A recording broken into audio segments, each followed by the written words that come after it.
একখান কথা আইজি কইয়া দিতাছি, বিয়া হোক আর যাই হোক সংসার ধর্ম পালন করো, আমি মানা করুম না, কিন্তু লেখাপড়ায় অমনোযোগী হইলে কিন্তু চলব না কাদম্বিনী, মনে থাকে যান। এটাও মনে রাখবা, এতদিনে যা হইছে হইছে, এখন তোমার সামনের লড়াই কান কিন্তু খুব শক্ত, খুব কঠিন।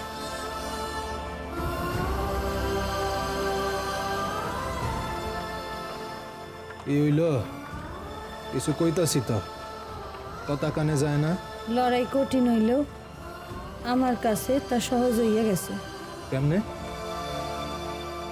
আগে তো আমার মাছের চক্ষু দেখানোর কণ্ঠখান হগল সময় পাশে থাকতো না, তাইতেও আমার কাম হইয়া যাইত। আর অহন তো এই কণ্ঠখান হগল সময় পাশেই থাকবে, আর এই কণ্ঠের অধিকারীও। মাছের চক্ষু দেখাইবার লাইগা এই অর্জুনের গুরু দ্রোণাচার্য অহন তো সখা শ্রীকৃষ্ণর ভূমিকাতেও থাকবো।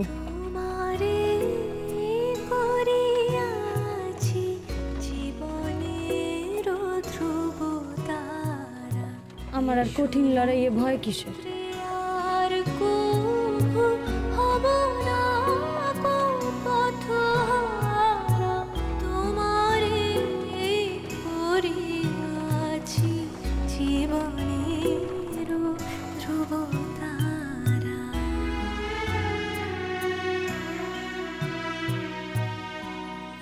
দাদা দাদা আপনারা এগোন, আমি সহিসের সাথে মালপত্র নামিয়ে নিয়ে আসছি। যাও।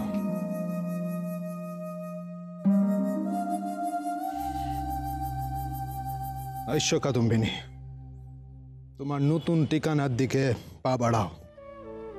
চিরকালের ঠিকানা? তাই চলেন।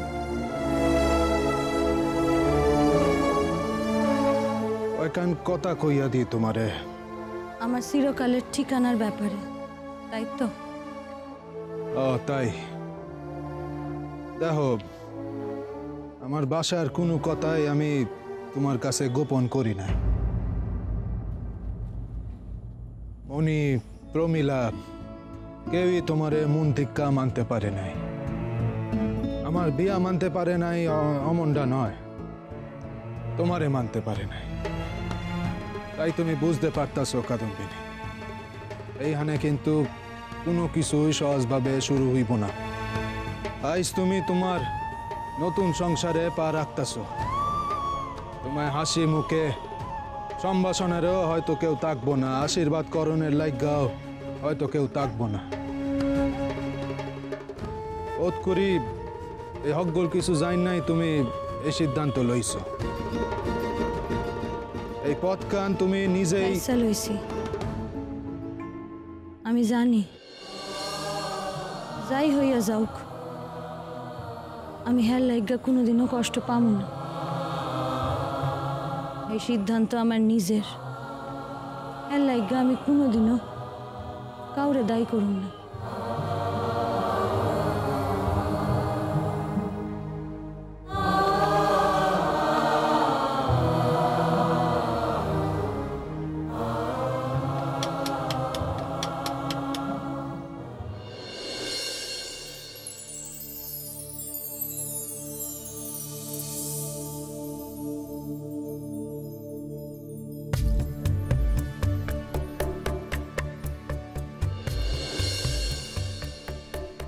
বাবা, বিনিমা, আসো, ভেতরে আসো।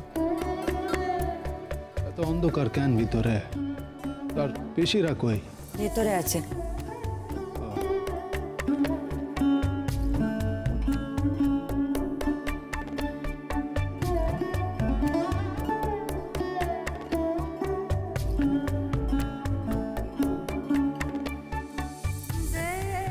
কি হইল কাদম্বিনী, ভিতরে আইসো, খাড়াইয়া রইলা কেন?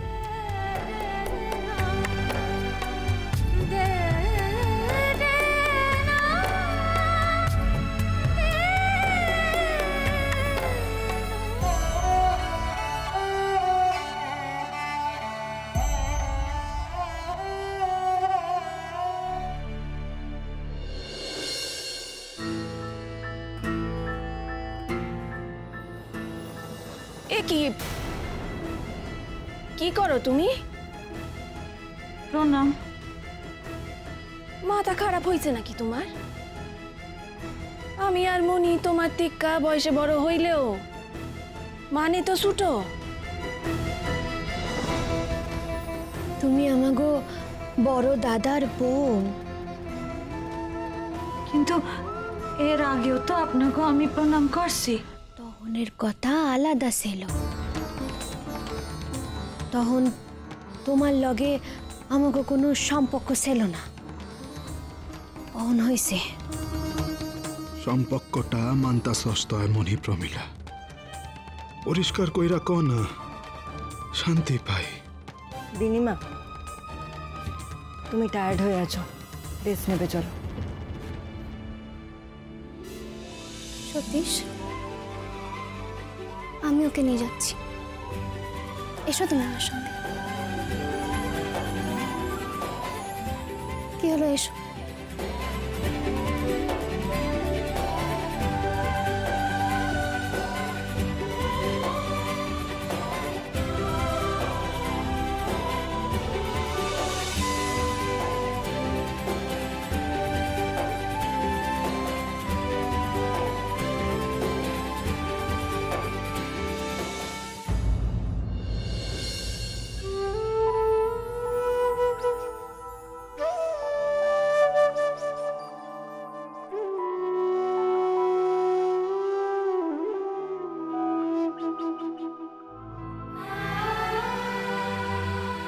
লক্ষ্য কান স্থির কইরা না, হইয়া দেখাও প্রথমা মহিলা ডাক্তার পদমিনী। মেয়েরা তো ডাক্তার দেখায় না, বিয়ের সময় আমার ওষুধের বাক্স দেওয়া হয়।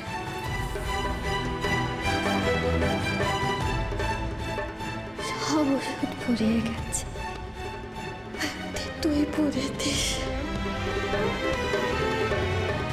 আমায় কথা দেবি নে, ডাক্তার হবে তুই। আমি তোমার হকগুল কথা রাখবো। তোমাকে এখানে কেন নিয়ে এসেছি জানো?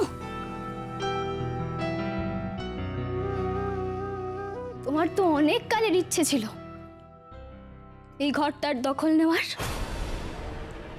এইসব তুমি কি কইতাছো বিধুমুখী? আমি তো ভুল কিছু বলিনি।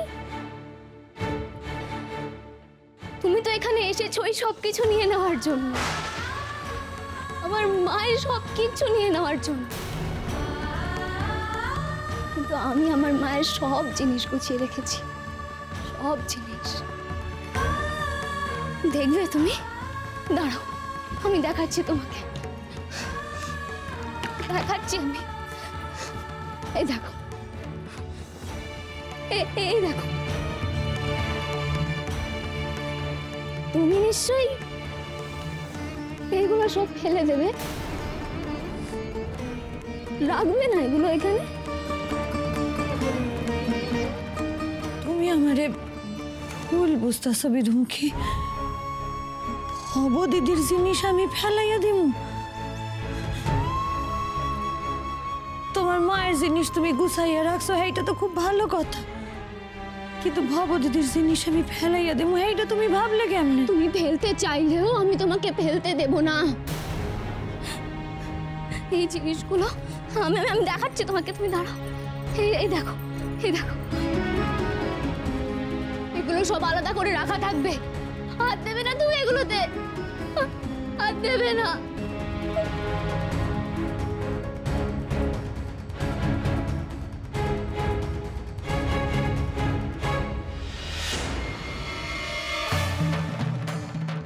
তুমি এগুলোতে হাত দেবে না, আর হাত দেবে না মানে হাত দেবে না। না, একদম আমাকে সান্ত্বনা দেওয়ার চেষ্টা করবে না তুমি। আমার কথা কেন শুনো বিধুমুখী? আমি আমি বুঝতে পারতাছি তোমার মনের মধ্যে কি চলতেছে। আমি বুঝতে পারতাছি, বিশ্বাস করো। আমি ভাবছিলাম যে এইখানে একবার বিয়ার আগে তোমার লগে সতীশের লগে একবার কথা কম, কিন্তু আমি সময় পাই নাই। কি করতে তুমি এসে? কি করতে?